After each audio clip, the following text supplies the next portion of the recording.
All right, everybody, welcome back to another session of Growth Talk. Tonight, we are talking with Seth Roberts, who is the president and founder of RadarHawk, a GPR company that has just taken over Florida and surrounding areas. Seth, thanks so much for coming on and talking with us tonight. Thanks for having me. It's a pleasure. So I think the most natural place to start, Seth, is, how did you kind of begin to ideate the idea of starting a GPR company? I think that's kind of a great place to begin. Yeah, certainly.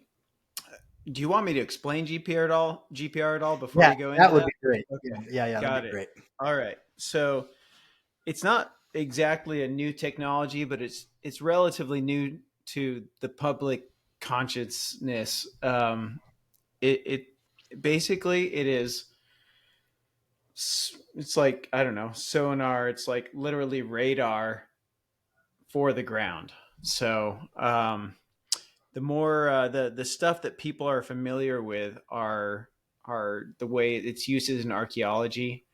I know a lot, just about everybody. When we're out there doing work, people see our machines and are like, "Oh, you find any dead bodies?" Because that's what they know about. That's what it's famous for. Is you can find dead bodies. You can find basically anything. Maybe not anything, but you can find a lot of stuff. So Right. a lot of the uses include things like you can literally go and do an area scan of a piece of land, and you can find um, unmarked graves. That's a fairly common usage. I've looked for some graves before, but like that's not what we often do, but it happens. Um, you can use it. I mean, archaeologists use it all the time now. I mean, um, like some of these really cool places, there's different varieties of GPR you can use for different depths and different purposes, but you can find some cities sometimes underground using GPR. So basically, that's the cool stuff it's used for. I use it for the mundane because that's where the money is. So Oh, man. So you don't get a whole lot of calls to go and uncover buried cities in Florida? never do any archaeological stuff. I never do any cool stuff. There is, uh, like so it's already sort of a niche market, but there's an even more niche market for root mapping. You can map the roots of a tree and see where they're going. Um, Interesting. And is that just yeah, for understanding how the tree is growing? Is it for tree removal? no, it's for like real high profile trees, like in the middle of some, I don't know, if there's some tree in New York, they might want to hire somebody to try to map out those roots to evaluate like health, or if they're going to damage them because they want to do some construction around it. There's Um, a tree that I'm thinking of, Seth. You may have seen it on Fernandina mhm, Beach, Amelia Island, where you go mhm. downtown in that area, take a left. I can't remember what the street is, but there's this huge tree, probably been there for hundreds of years, but right in the middle of the road. And Yeah. I can't imagine that, they're probably going to call you whenever they need to do any work around that tree. Yeah, yeah, I mean, maybe they might. Yeah. So there's definitely, yeah, for special trees, there is some stuff that you can do with GPR. Really, and the uses for it can go on and on. I mean, you can use it now. It's not as reliable as some other methods, but you can use it to find leaks in pipes. Uh, and actually, that's something we've been looking at potentially doing in conjunction with some other methods, just to see if we can do a better job. So But yeah, I'm so super curious a lot of about use. I'm super curious about what that looks like then. So you have the GPR scanning machine. Is that what it's called? Scanner? And you Yeah, go yeah, over just call it scanner. That's fine. a scanner. So, and then you go over where there's a pipe and it's like, what does it look like when you're looking at the screen? Does it look like there's just obvious moisture there, or what does that look like from your perspective? Yeah, no. So I'll quick explain the way it works. So like any radar, it sends out a signal and it looks for something to bounce back off of. So it sends out an electromagnetic pulse, and so for a good example of this is water. Have you ever tried to spearfish and or even just try to catch something in the water and it's not exactly where you see it because the light bends. Uh-huh. Refraction. Yeah, the refraction. So basically what happens Dang, is the dude, light. dropping the vocab, bro. I'm impressed. Refraction. Yeah, That's love awesome. it. Yeah. So, so the light enters into the water, but because the electromagnetic properties of that water are different, it causes the light to bend. And also you'll see a little reflection on that water. And that is a little bit of the backlash from entering a different medium. Some of that energy is going to be bounced back. The exact same thing happens with ground penetrating radar. So like it hits the dirt. Level 1 hits the dirt. Some of that energy does bounce back and you can see it on the screen. It's basically like a black line. It goes through.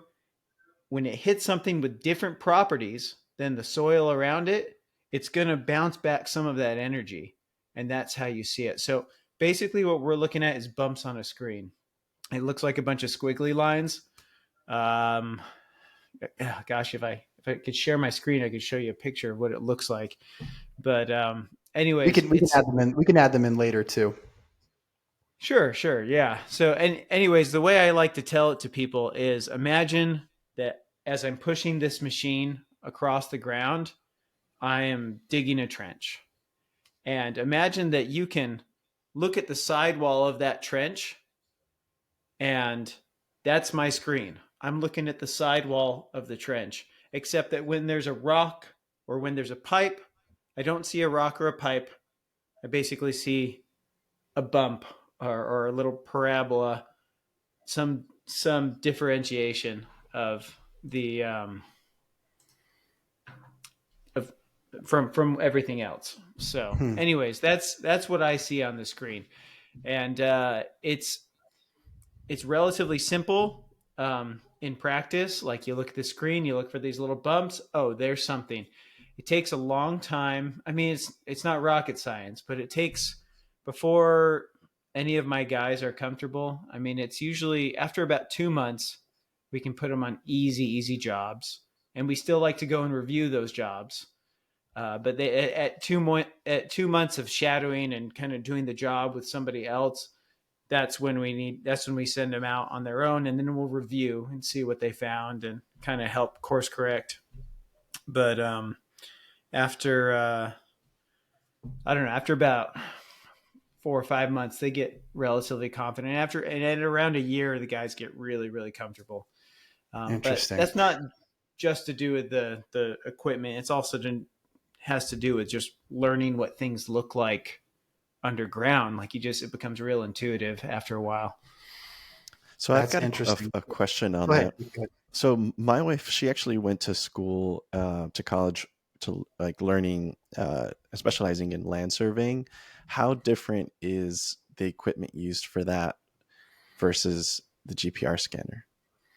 Yeah, well, I mean, land surveying is basically mapping, and Mhm. we do some level of mapping. It's not the meat and potatoes of what we do. Uh, I mean, primarily the deliverable for us is sometimes a map. We don't often do like a surveyor. They use centimeter accurate GPS systems, and so they got their tool, they put it in the ground, and they mark exactly where that property line is, where that, I don't know, utility, manhole, whatever thing it is that they're marking, they mark it in absolute precision. We like basically hand draw these maps just to give them an idea, and we put marks on the ground. We can do GPS maps. We have that capability. It's not what most of our customers want. It's a really cool technology. There's lots of cool stuff you can do with it. The money is not with the cool stuff. The money is in the basic, mundane, boring stuff. And so that's what we do. We do the boring stuff.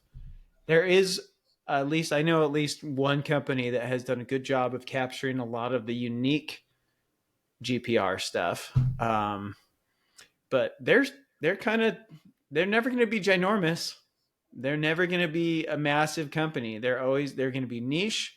They're going to capture some really cool jobs that pay a bunch of money, but they'll never be a giant national company.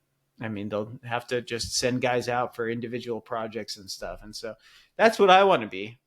Right. We're still relatively small. We're still just in Florida, but I want to be a national company. There's Yeah. currently, I have like 2 competitors that are national, and there's just ripe for the picking. So yeah, That's right. my goal.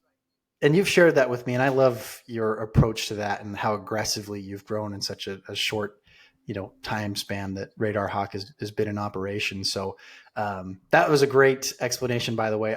You and we've talked about what you do, but I've never felt like I've had a clear understanding of what the process looks like or what the deliverable looks like. But now I can just see myself in a trench looking at, oh, okay, there's that leak, or there's that, uh, lost city that we were looking for. Yeah, But that's a cool way to describe it. So when you finish doing your scan, then do the clients, they get a report that shows the where there's obviously a leak or where there's utility? What does the report look like?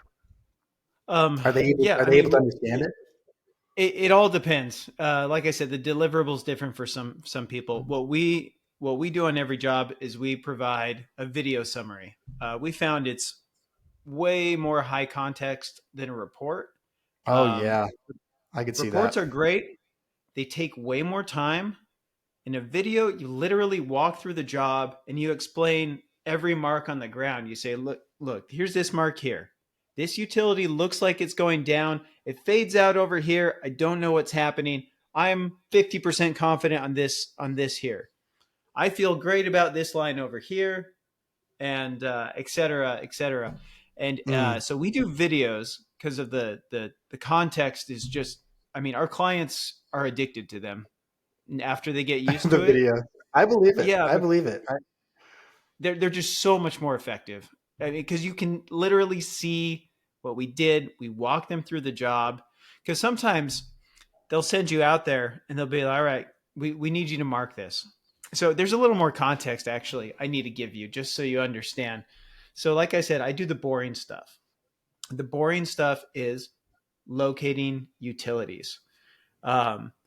There are other tools you can locate utilities with. You don't have to use GPR alone, but we're private locators. So I mean, we're I guess you could call us a GPR company, but the meat and potatoes is we do private locates. And so let me just tell you what locates are. Have you ever heard of 811? Yes, I know I have. Yes. Yeah. Okay. Call before you dig. I've seen the billboards exactly. too. Oh, maybe I don't know what it is then. Yeah. Well, if you're going to put it anywhere in the United States, if you're going to put a shovel in the ground, you're required to call 811. And 811 is a public service, and it alerts all of the utility owners that somebody wants to dig in the ground and that there's a possibility that those people could break their crap. And so those guys hire contractors to come out and mark those utilities. So often the municipalities often own their own water lines and have their own locators for those. So a guy from the city will come and mark water and sewer, and a guy from the gas company will come and mark the gas line. And then usually a contractor will come out and mark Comcast or AT&T or there's a whole Frontier is in Tampa. You've got Wow. You've so many different people are in the ground. And so they'll come out and mark all these lines. Where we come into play is when there is a lack of confidence in those marks, or if they're on private property. Like we'll go on to one of the coolest things about our job is like today I was at a prison. They don't mark everything. They're not going to mark everything in prison. So I spent all day. Yeah, man. That's how the guy got out of Shawshank. Yes. No, I'll tell you. And we were opening up these vaults and everything to see what was in there. And I'll tell you, they are not man-sized. You can't crawl through those utility chases. So okay, interesting. So that's that. Yes. That whole movie was just a lie. Yeah. No. Yeah. He used like a pen or something. Wow, that's super neat. Okay, so you're out. You're working the prison. Go on. Yeah. So, anyways, private universities own their own utilities. Like we'll get called out to do that. Manufacturing plants will go to places like that. Sometimes, like right now, we're doing a massive project in Jacksonville that is their water and sewer is owned by the community, and they don't have anybody to locate it. So we're locating the water and the sewer in this um, giant community, and so that's what we're doing. We're doing the whole thing because Comcast is putting lines in there, and they're drilling, and they don't want to hit anything, and so that's one of the projects we're doing right now. Um, yeah, I mean, honestly, Comcast indirectly, I work for their subcontractors, but indirectly, they're my biggest client. They're huge here in Florida. They put so much conduit in the ground. They hire us all the time, so That's sweet. That's a big part of our business. That's great. Very cool. And yeah, go ahead. A quick. So I'm curious: is the scanner or is the tool rather used for understanding how deep to go to, like, let's say someone wants to build a well, to understand how far they would have to drill to build that well to reach water, or not so much for that? Because I'm going and thinking back to, like, I have that visual in my mind of the squiggly lines, and I guess I could see a scenario where the property changes from dirt to water, and it's just kind of refracting all kinds of different ways. Yeah. And that does happen. So if you do hit the water table, it usually kind of like flat lines, sort of. You can kind of tell.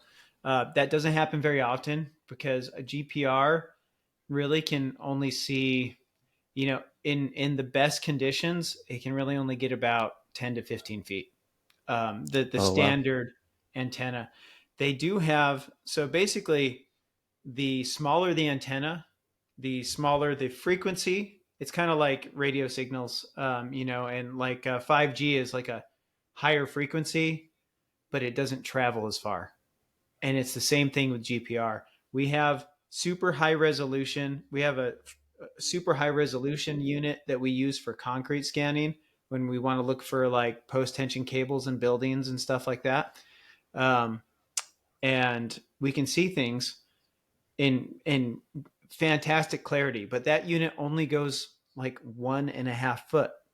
It's enough to get through concrete floors and concrete walls. They have specialized units that are like giant antennas, and you can go, I don't know what the max depth on them, but you can go very deep. The problem is you have such poor resolution. You're not going to see anything small, but you will see, and this is where it's useful, you will see like more geological changes.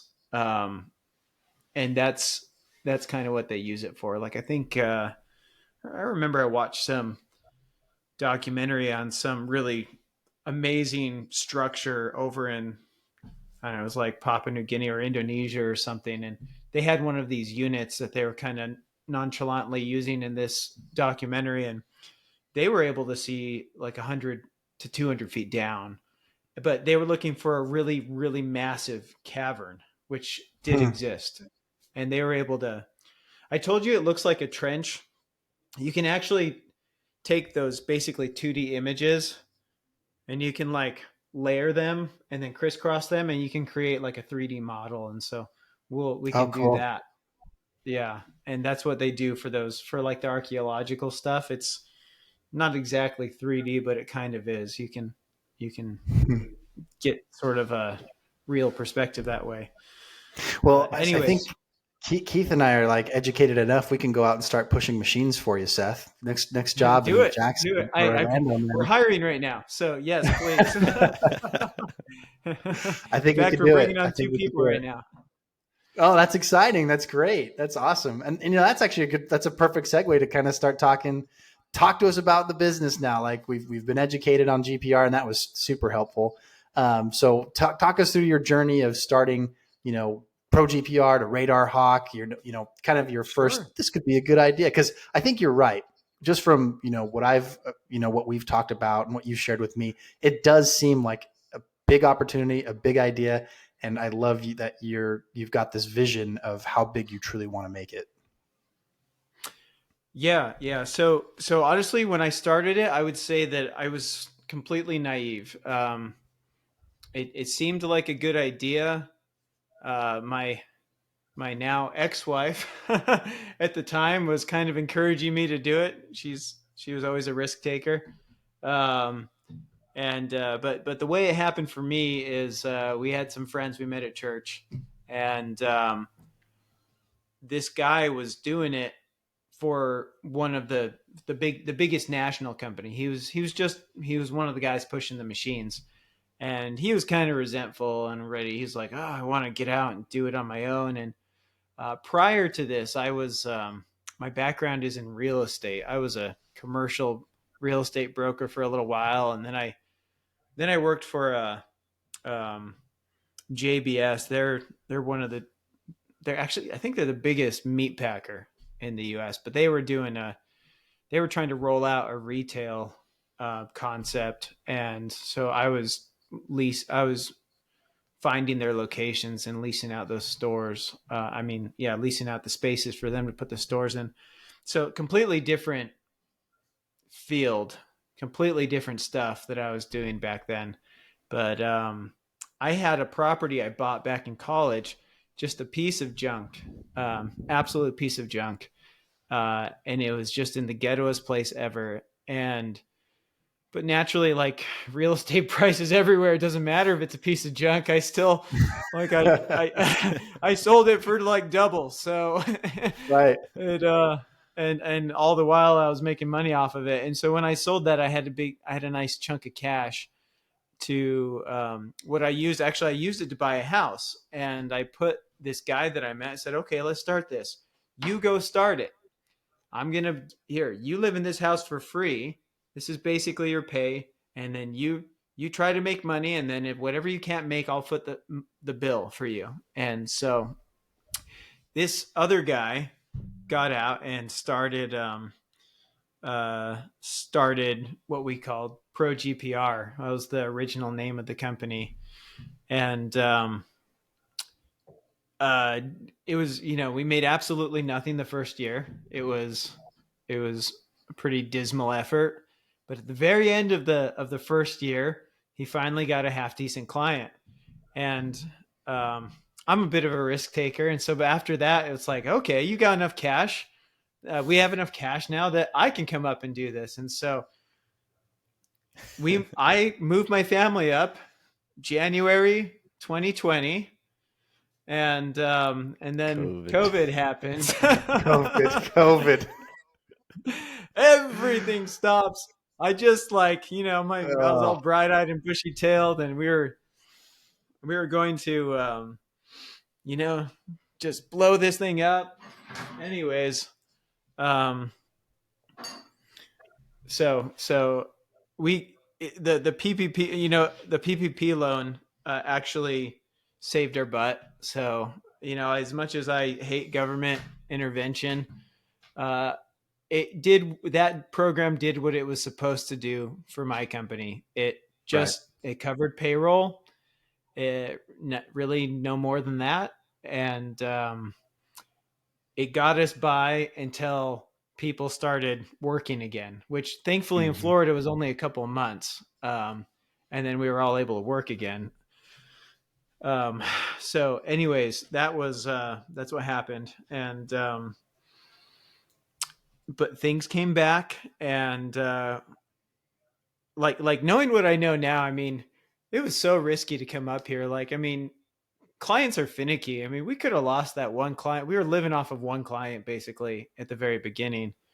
And, my thought was like, great, I'm going to just get out there and we're going to go and get another one. And we did actually start picking up more clients.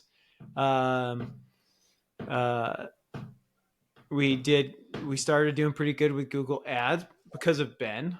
Thank you very much. Yes. And that helped.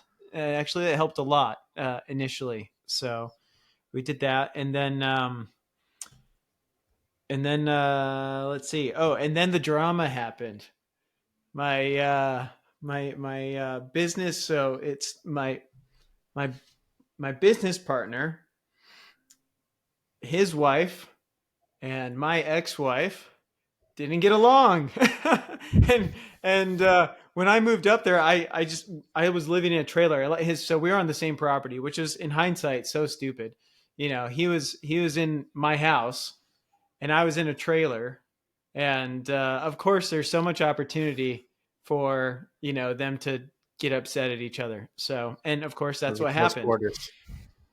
And frankly, it was a blessing in disguise, that I was able to break up from him early on.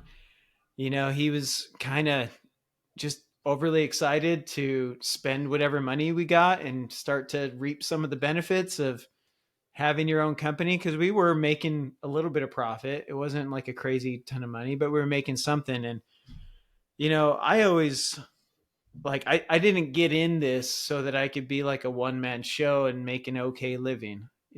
I got in it to, if I'm going to do something, I want to make You're millions going if I big. can. Yeah. So that was the goal from the beginning. And so I've always tried to at least like have the appearance of being a bigger company than we were. And so early on, so we split. I split from my partner. I could go into lots of really funny and ridiculous details, but I'm going to spare you those. We're going to spare Um, those for another time. And even before you go forward on that, Seth, I had a question come to mind because I love this your vision for this. Like you knew, like I'm going into this, and I'm going into this to make this $100 million company. Like that's my goal. And I feel yeah. like in order for anybody to truly do that, like you've got to just commit, sink your teeth into it, and decide this is what my career path, this is what my work will be, probably close to the rest of my professional career. How did you go about like landing on, yep, I'm ready to do that, I'm ready to pursue this particular venture? Well, I mean, I wouldn't say that I've committed. I mean, I'm committed to making as much money as I can so I have more options to do whatever I want. And this is the absolute best path forward for me to have more options. And so for me, it's Cool. not so much a matter of committing to anything. It's a matter of I see no better pathway to having more options, because I'd like to do whatever I want to do in my life, however I want to do it, whenever I want to do it. And the only path I could ever see for that is to make a lot of money. And this opportunity came up, and I'm like, I could do it with this. I was naive at the time. Now I'm not, though. And now I feel like I've got, some feet under me. And if nothing crazy happens, like, I don't see how we can't do it. Really, at the end of the day, business is business. And I'm in an industry that has it's a pretty big industry. I would say there's at Oh yeah. least a few $1 billion a year spent on my industry. Actually, probably significantly more than that. And so, like the money's there. I'm in a big enough industry, and if I can become a big player, I can make millions and millions. And so, really, all I have to do is, so there's a couple of national players out there. There's one that covers the whole country, and there's one that covers like most of the East Coast. There may be some other big ones out west, but I don't think they compare to the two that I know of. Hmm. But anyways, you just got to be a little bit better than the other guy, which surprisingly is not that hard to do. And most of our clients are in the construction industry, and you would not believe the kind of crap they have to put up with. I mean, I'm trying to take the McDonald's approach. Just be a little bit faster, be a little bit better. And like I love competing with the big guys, because it's such an easy sell. I mean, it's so anyways, we spend a lot of time really on quality. Like I've been overstaffed pretty since early on. I mean, right now I'm in desperate need of people, but up until now I've been kind of overstaffed, which has always enabled us to act really quickly. I Hmm. sacrifice profit, but quality in the form of speed went up. And we really pushed to try to have some really quality training, to have some pretty good guys. Like I've got some great guys working for me. But you just have to be a little bit better. And so it's just a matter of quality. It's a matter of sales, getting yourself out there, which is, Google ads, which is face to face meeting these people. And above all, I would say above all is keeping your clients.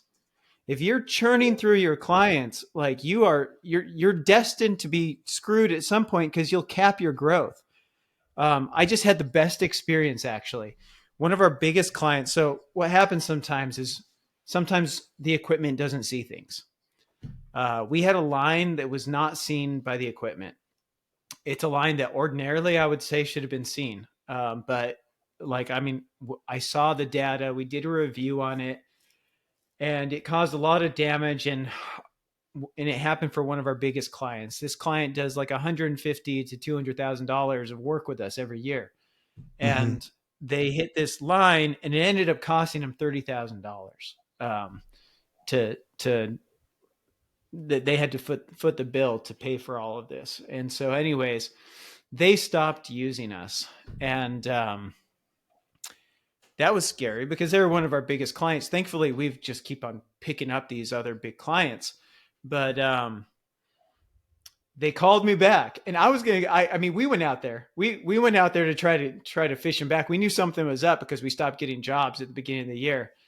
But they called us back, and my first thought was, they called us back because they hate the people they're working with. And that's exactly what their people on the ground told us, because I sent one of my guys over there, and they talked to him, and they like quietly came out, and they're like, so we're not supposed to be using you, but we're using these other guys, and we hate them. And interesting. Yeah, so I ended up having to pay like a peace offering. Like I told them, I was like, look, I don't think we did anything wrong, but like if I have to pay you money to get you back as a client, then so be it. Well, we did well over $100,000, maybe $200,000 of work for you last year. I'll pay you something. That's a lot of scans. It's a lot of work without, any problems. Yeah. But the good news here is I'm getting them back now.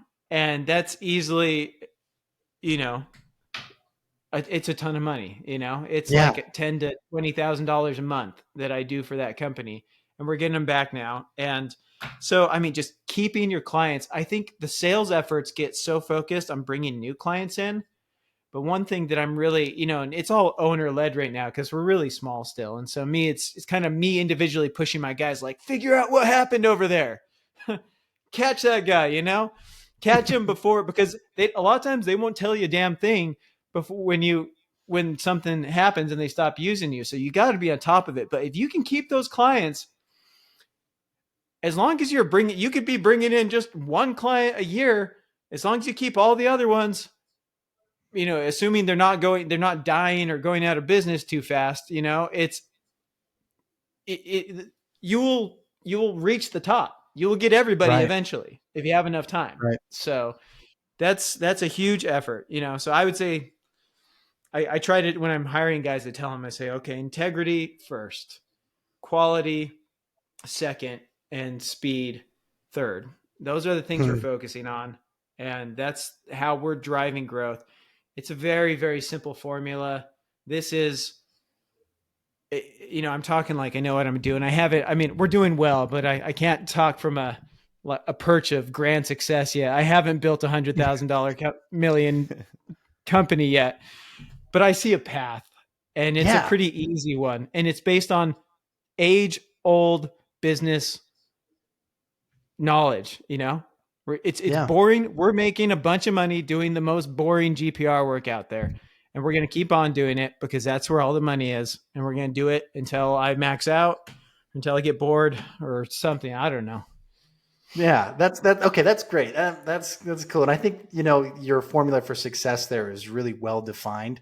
And I think that, did that kind of formulate over time? Like when you started and, going back to, before we went on this topic, but you just split from your partner and you were starting to go was it pretty clear then what your path forward was, or was it kind of discovering this as you were opening up more contracts, buying machines, opening up areas? What was that like?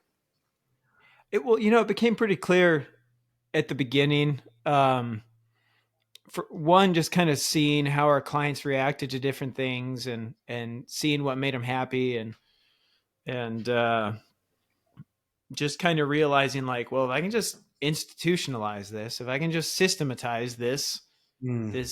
these requirements, these things that make them happy, then I mean, it's going to work. And we've been growing at like 70% a year since I started. So um, and I think, I don't know how much we're going to grow this year, but I think it'll be 70% because so far it's been fantastic actually. Which is something else that I think is really cool is aggressive expansion. Like that's seriously what it felt like. It felt like you started off in a single area, and before you know it, you were opening up other locations and other areas. I mean, did you have jobs lined up when you were opening up those areas, or was it more of let's plant a flag and let's see what we can get? No, that was purely based on this thing that I heard. And I don't know if it's that accurate, but I heard a long time ago that new businesses on average, if they can make it past 2 years, they start to succeed. And so my thought was, if every one of these guys I put out there in a new market represents a business, I just need to have them out there for a few years and eventually stuff will happen. And that's kind of becoming true. Like I've learned that I need to put some more. I can't just set them out there and rely on Google ads or other stuff. Like I've got a market that's just kind of been blah, but I have other markets that have exploded. And so it definitely takes some work, but it's also, I'm glad I did it because I have a really great sell now, and I can tell everybody in the state, I can say, look, we cover the whole state. And a lot of our kind of clients also cover the whole state. So Mm. especially if you want to get in with bigger companies, having a big footprint and a big geographical reach is a big deal because they can go to one guy, one company that they're comfortable with, they're familiar with, and they can get service wherever they want. And so that's been a big help in growing things here in Florida, because Florida is probably the fastest growing state. you know I mean, maybe not percentage wise, but like the amount of work and development happening here is by far the top of the pack. And so it's a Oh great yeah, place to be for that. Keith, you're in the process of purchasing a new home in a new subdivision, new area. You'll probably see Seth out there scanning before you know it in that new community. But that sounds exactly right. You can't drive anywhere in Florida for very long before you see new communities being built, and that's good business for you, right, Seth? And with what Comcast is doing, they go in and they install in already established communities as well, too, right? So it's not just the new; it's the old. Yeah, and there's also a lot of repairs that happen, and a lot of changes, or conduit that gets forgotten, or something that happens to stuff. There's a lot of small jobs that we get. I mean, I'd say the vast majority of our jobs are just little jobs that we make money off of. But when you get enough of those, it really adds up. Hmm. So, what does like one full day of work uh, look like as far as let's say a small job? So something that can be done quickly versus some of the larger ones. How much time it needs to be dedicated to finish that particular job, of this again of the smallest sort, and like what would a job like that look to pay versus maybe what it would look like to cost, like expenses wise.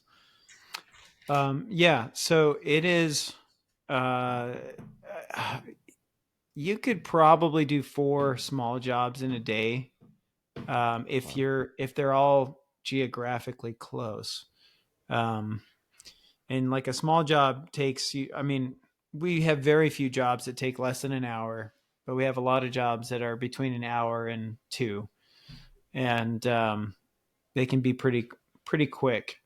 I mean, I hesitate to say our price. It's not like I have competitors watching the show, but Yeah, not I yet, guess I not A, could yet. say, a yeah, range is totally fine, and it could be a big yeah, range. Yeah, yeah. for So sure, like, for sure. I mean, the daily rate range is probably anywhere from like $1,400 to 2,000 or like $2,200 for a day's work on one job, and you can charge a little more on individual jobs. So it's not like you have to divide your daily rate into four and say that's what you're doing. You can charge up, you can upcharge a little bit to have to mobilize to a different location. So Gotcha.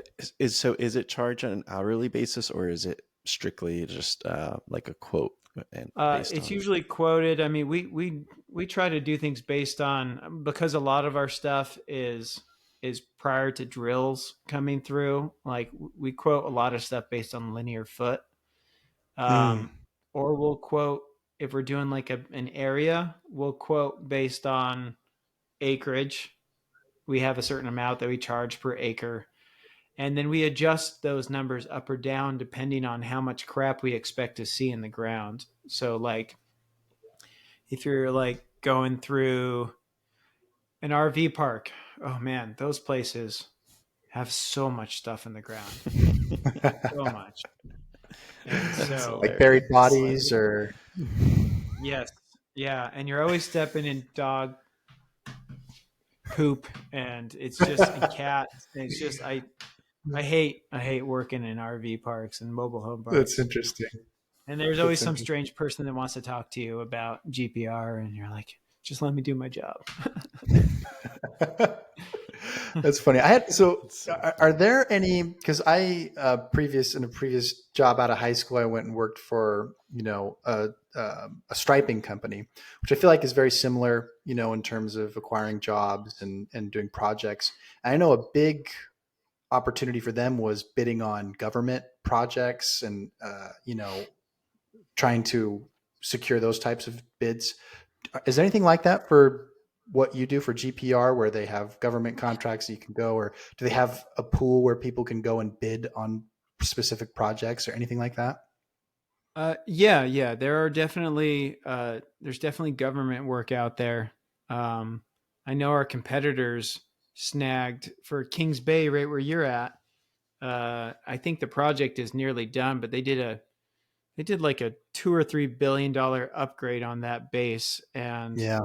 our the big national competitor, they snagged some killer contract where they were doing all of those GPR, and they had work for somebody every day out there at Kings Bay, scanning. So there's stuff like that out there, and then there's also public utilities, which those guys don't always use GPRs, especially for the guys that are locating comm lines. There's another tool you can use to send a signal down the line and just trace it using like a receiver. And so that's all not necessarily government. It can be government, like if the city hires a private company to do it. But it's big institutions, so there's Mm. opportunities there. We are we are slowly escalating the size of our clients, and so that's sort of like it's a world I don't know very well yet, but it's a world I'm trying to get to. Um, you got to have some depth, because sometimes, like that Kings Bay project, those guys had somebody there every single day. So you got to be able to have the manpower to send somebody out there every single day and still be able to get all your other stuff done. Right. Um, and so that's kind of what I'm trying to build the capacity to do. And yeah, but that stuff's out there. Um, we don't do much of it. I mean, we've bid out on some government jobs. Like we bid a job in South Carolina, and it could still happen, but it was a big military base, and that was going to be a ton of work. We were going to have to Hmm. hire somebody to go up and do it, or train somebody, or I don't know how we were going to manage that one, but we bid it.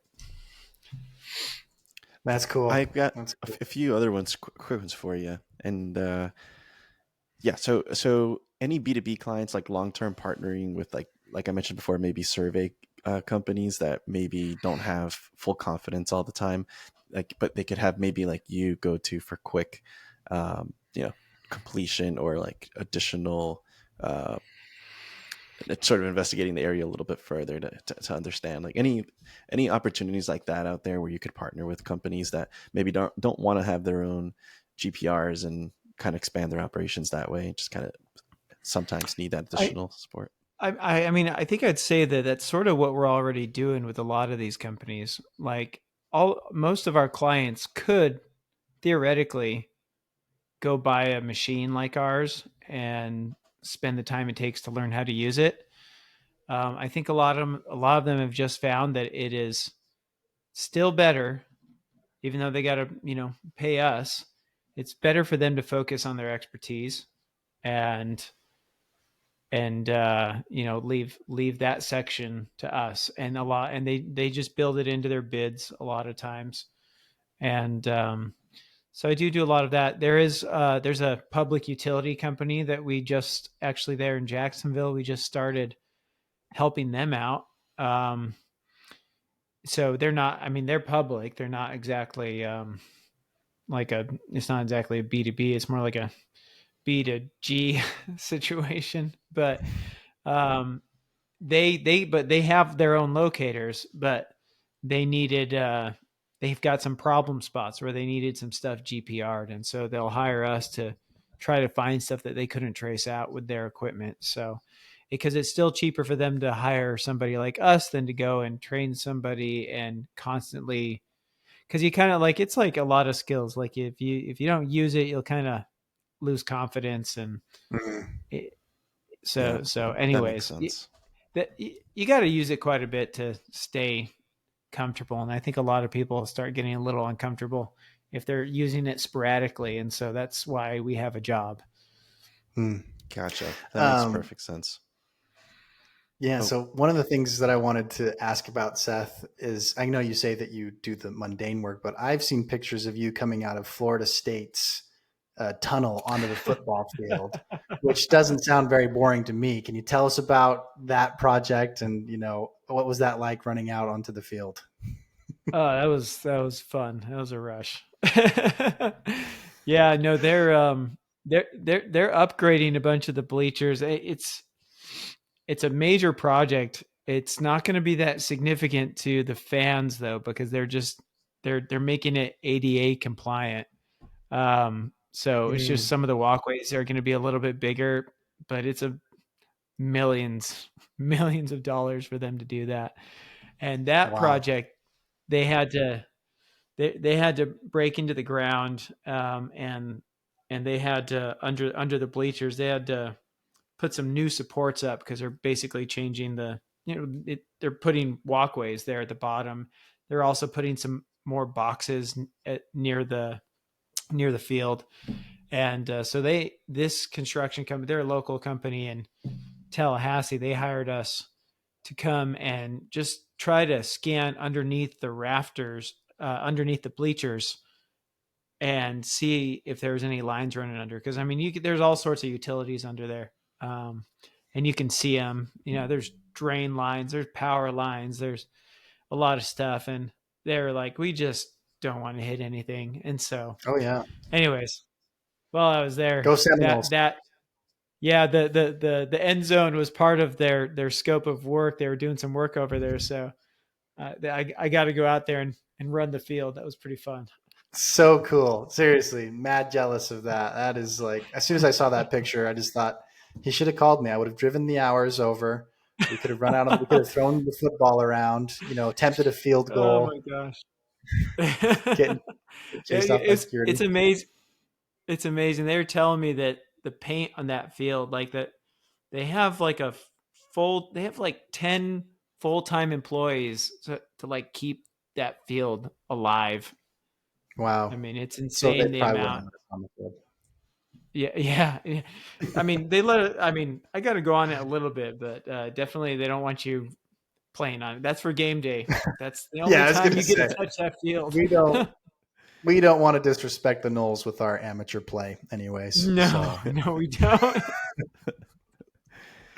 The guy okay. the guy I talked to you about is a consultant, basically. He is a fractional sales manager, which I thought I was super smart when I thought of this. I thought I'm going to get on Upwork and I'm going to just put it out there that I want somebody to be like a sales manager part time. And, thinking I was so clever, I get on there and I find out that like there's an entire like segment of the market that is entirely like it's been thought of long Yeah. before I came up with this idea. But regardless, I found this guy and he's been great because he's worked for larger companies. He knows what sales teams are supposed to look like. He knows what the deliverables should be like. So he's been actually driving, I would say, a lot of the kind of helping us kind of get the foundations to be a bigger company, because we've Cool. been like, up until this point, it's been like a group of buddies just trying to get stuff done. But you have to have the underpinnings to expand and be a bigger company. And I realized that I wasn't the guy to do it because I wasn't confident. I didn't know what it should look like. But, thank heavens for the freelance market of today. I was able to hire somebody to do it hourly and basically get, help turn my small company structure wise into something that a bigger company looks like. And like, it's already making an impact, and we're already we have better processes, better systems, even within just the few months that we've been working with this guy. And I'm excited because this is how I'm at this graduation point where we're going from buddies to an actual company. And I'm Mhm. finally getting out of the field, which is, thank heavens, it's finally happening. You've dug your fair share of trenches. I've done a lot. Oh, that's cool. I also had a question about the technology involved.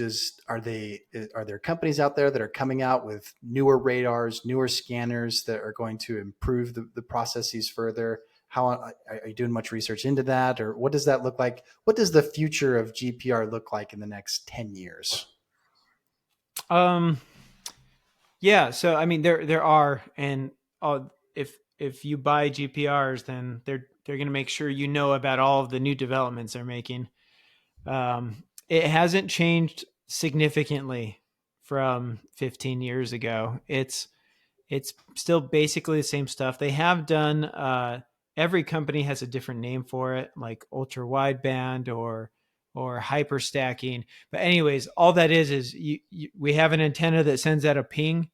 It used to send out a ping like every inch of movement. Like every inch you push your antenna, it sends out a ping. Well, now every inch it sends out like 200 pings or 300 or 1,000. Oh, I I don't see. know what the number is. And it is getting that much more data does allow it to go a little deeper. Um, it's not a significant improvement, but it is a little bit, and those are the machines we have now, and they're pretty good. They're also, some of the companies have added some AI assistance to help you identify reactions, and that Oh, is, cool. yeah, that's kind of useful. I would still say because AI is trapped in the program, it is unaware of all of the above ground context. So it's still pretty. I wouldn't say it's useless. It does draw your attention to things that sometimes you might not think too hard about. It'll be like, this could be something, and you're like, oh, I don't think that's something, but you might go and check it because it points it out. So that's a good improvement. There's some companies that think that area scanning, which has been around for a while, they think that that's the future. I don't, because it could be eventually. As of right now, when you do an area scan, it requires a lot of post processing, which is kind of detailed work. You can suss out some more information doing when you adjust the filters, and it takes some more specialized knowledge to do that well, more than I have. If we get called out on a job to do that, we actually would outsource it to another company to do that kind of detailed review of those scans. But that's very time consuming. It's very costly. And I don't think there's not very many people willing to pay that price at this juncture for that kind of service. So unless that gets so good without having to pay another person hundreds of dollars an hour to go through and do the post processing on it, that has to change first before that improvement happens. But someday, like in a really cool future, maybe we just send drones out there that do area scans, and all we do is we hire the post processors, and we post process every job, because that's really all we're paying for now is post processors, and the drones are doing the GPR work. I mean, I don't know. That could happen. Or robots. Maybe Tesla robots will be pushing the machines Tesla around. robots or Boston Yeah. will come through with it. Yeah. I think it's interesting that there is a component of AI being integrated into your industry. When we're talking, I couldn't imagine how AI could actually operate with what you do, but it sounds like there is a place that it's going to learn and develop and make your job, hopefully easier. And yeah. I mean, I would imagine that if you could have an AI that could comprehend real world above ground clues and also comprehend the screen, why not? It could happen. Robots could be doing the work. I just hope that I'm the guy that owns the robots and not the guy being replaced by the robots. Own the robots to do it. That's great. Yeah. Go ahead, Keith. I think I'm good on my side. I know we're just about at time. Yep. I don't know if you have any last questions, Ben. Yeah. Any other final notes you want to leave us with, Seth? I don't know. I've been hogging the airwaves, so I think. No, man, this was great. Like I said, I feel like this has been the behind the scenes tour I've always wanted to hear about RadarHawk, and to hear about your journey through everything, and certainly your insights into growing a business. I think it's an exciting time, and it's been fun to hear your perspective on it. So how do people follow you on social media, on your journal, or on your journey, or if they want to get in touch with you, what's the best way to do that? Probably my website, RadarHawk.com. As of right now, my email is still on there. It's sroberts at RadarHawk.com. For the friends and family that are going to actually watch this, we'll make sure exactly the friends and family. Who knows? You guys might make it big. It could happen. We've got a vision for this, Seth, just like you. Anyways, thanks for coming on, man. Really. A really last quick thing is our last guest. He was saying that he uploaded some older YouTube videos that he initially launched and just kind of repurposed them just because they'd gained a whole lot of traction to start with, which is pretty much the norm. And maybe that's something we do with this episode down the road, and becomes whatever. Way more valuable. This is going to get insane traction. RadarHawk's going to blow up from the referrals. I've got a guy that I follow, and he said, what was it? I mean, like he said that his first episode of his podcast is just like it's recently become one of his top, because it just took that long. Now he's incredibly famous, and so now people are like, oh, well, what was the first episode? And so they all go back and they look at the first episode. Yeah. And it was terrible, actually. I listened to it. I'm sure that's what people think about ours too. But honestly, it's just fun to bring smart, ambitious people like you on to talk about their business. So Seth, really appreciate you coming on and sharing. Thank you so much, man. No, thank you. Maybe when you're big, maybe at that point I'll be big too. And then I'll be more important. No, this is great. Thanks, Seth. All right. Take care. Bye. Thanks so much.